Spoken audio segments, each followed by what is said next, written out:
Hey guys, how you doing? So I'm on my last few days of break before I go to work, and I just wanted to jump into the workshop and actually fix up a table saw that I found. Before we get into that, if this is your first time coming to my channel, I ask you, if you like what you're going to see, hit that subscribe button and the bell icon to find out when I put up my next videos.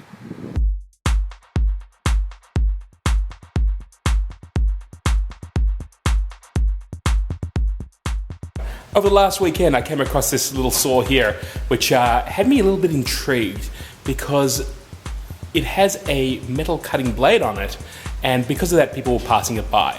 But given all the work that I've been doing with welding and metal work that I've showed you guys in previous videos, I thought it'd be great to take this home and get it cleaned up and see if I can use it for a few different projects. But as I went through cleaning this up, I discovered this saw was not exactly what it pretended to be.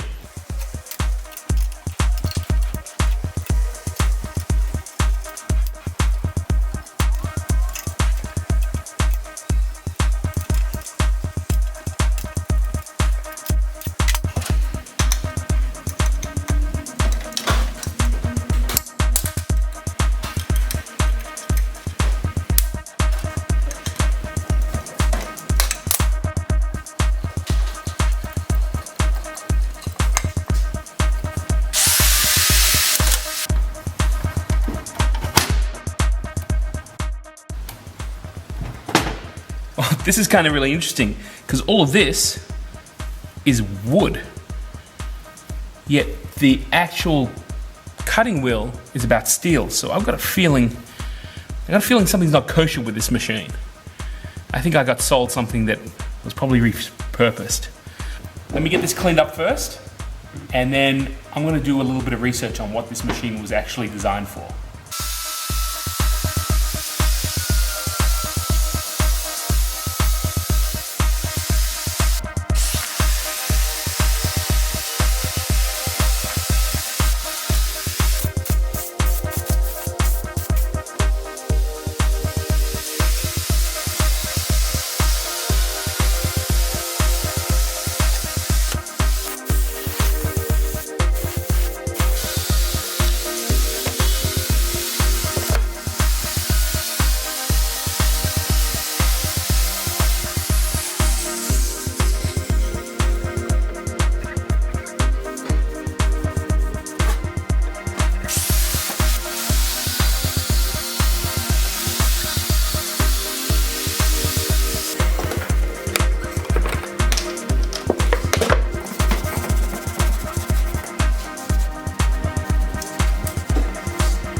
Oh,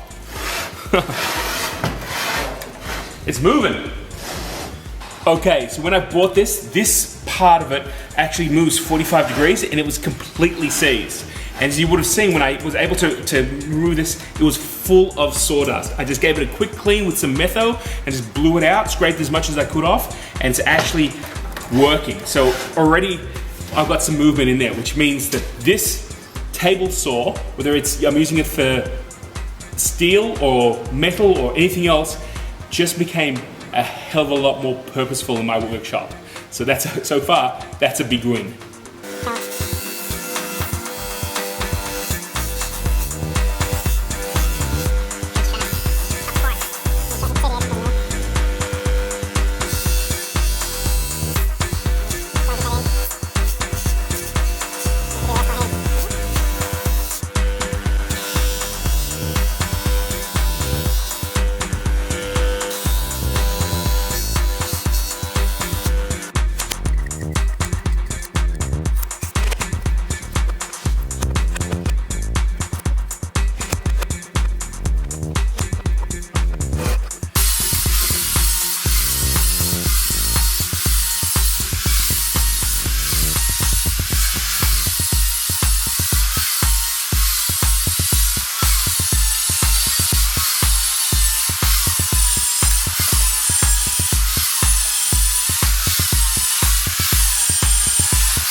I don't get this. This is more sawdust.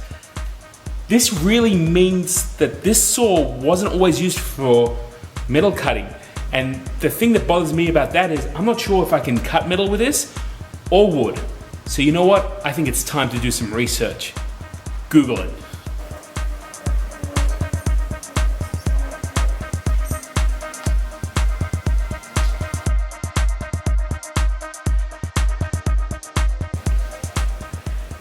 Okay, you're not gonna believe this. This is kind of really cool. Check this out. This is an advert from 1980, and I found this saw. This saw cost $215. And the really kind of cool thing about this is, it actually says that this is a table saw, powerful and versatile to cut wood, aluminium, plastic, and steel. So the really interesting thing is, people are using it to cut metal, and it's actually designed that way. So I looked into it a little bit further and realized the RPMs for this machine is right in the middle if you want to cut wood or you want to cut steel. So this gives us a lot of latitude. I'm actually going to ditch the metal cutting blade here. I'm going to head over to a hardware store. I'm going to buy a wood cutting blade because this is what I really wanted this for.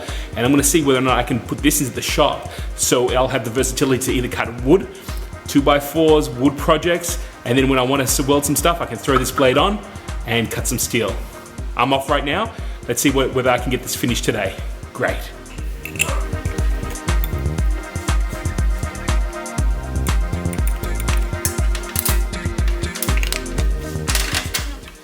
See what I mean?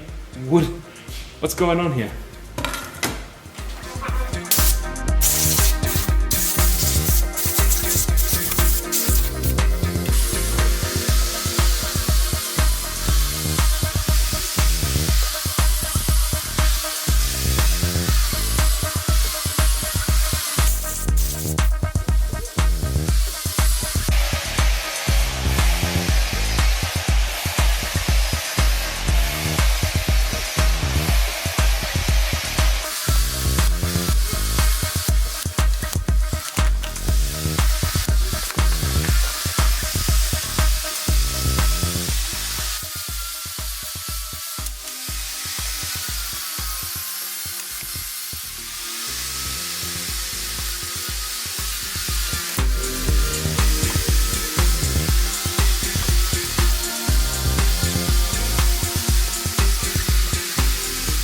So I got the new blade onto the table saw, and one of the things I want to do is set the depth so the blade doesn't hit the metal piece at the bottom. And when I realized that the adjustment is right here, you can see that it's actually cracked. This is a die cast piece. Most of this machine is die cast. And when I pull this out, you can actually see that it's missing a piece. So I actually want to reinforce that, but it's not like I can actually weld a piece on or use bog or something and rethread it. So I think maybe I'll use something that's not standard for this and try to fix it in a different way. So I thought about how to actually fix this threaded problem in the die cast plate. And I came up with this. This is actually called a nutsert, and it's actually really devised to put threads into sheet metal. And my idea here is to actually insert it into the hole and then actually expand it. So the idea is that I'll use a thinner bolt to actually be the catch for how far down the saw will go. So I'm gonna give it a shot. I'm hoping it's not gonna break the die cast anymore, and this is the first time I've done this with this rig, so wish me luck.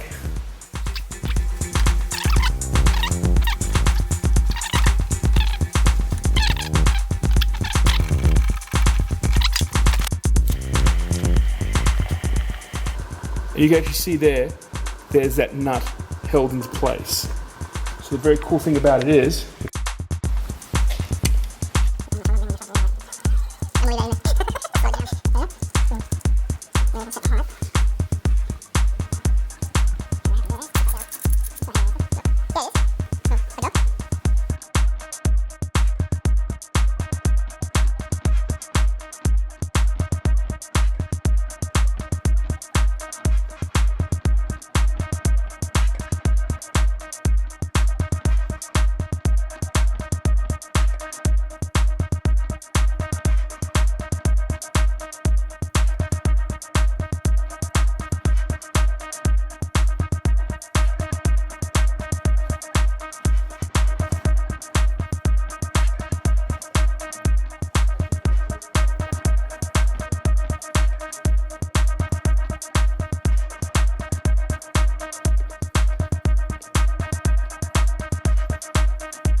10 fingers, jazz hands.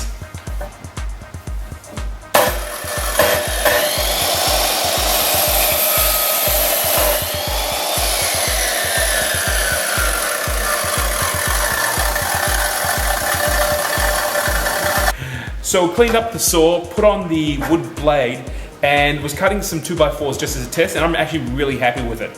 The way it comes out, it's really clean cut.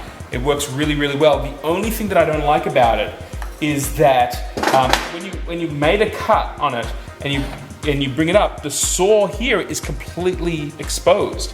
And I know that when I'm cutting like this, let's say I've got a piece and I've just cut it out, my initial reaction is to go in there and grab the piece. So even while it's up here, I'm exposed this way. So I went back to the internet and looked at that advert from 1980, and I realized there's a guard that goes around here for this blade. So I'm not sure if those guards even exist. I'm thinking I might reach out to Ryobi and see whether or not they can give me the specs. I might be able to 3D print something, I might be able to make something up. But I really like this saw. Again, the only thing that I don't like is the fact that this blade is so exposed. I'm not a big OH&S kind of person to scream about it. You know, when you work in the workshop, there are dangers. We work in there, but no jokes. I made a deal with my family that I would have 10 fingers after I go into a workshop every time. We say it as a joke, but I think that having some sort of guard there would really make this a perfect addition to my workshop. So that's where it is right now. I'm really happy. This took me a couple of hours. I decided not to paint it because I didn't want to take away the history of this machine. I'm really happy with what's going on. I'm even happier about the idea that I can cut wood with it. And then if I need to cut metal, I can put that metal grinding wheel and be able to go and do it. So that's it for me right now. Take a look at this machine going into my workshop, and I will see you guys really, really soon. If you have any suggestions, if you know an answer for this guard issue, please write down below. And if this is your first time on the channel, hit the subscribe button and also hit that the bell icon so you know when the next video is coming up. Guys, if I haven't said this before, happy 2019. I think this is going to be a great maker year, and I'm going to see you guys really, really soon.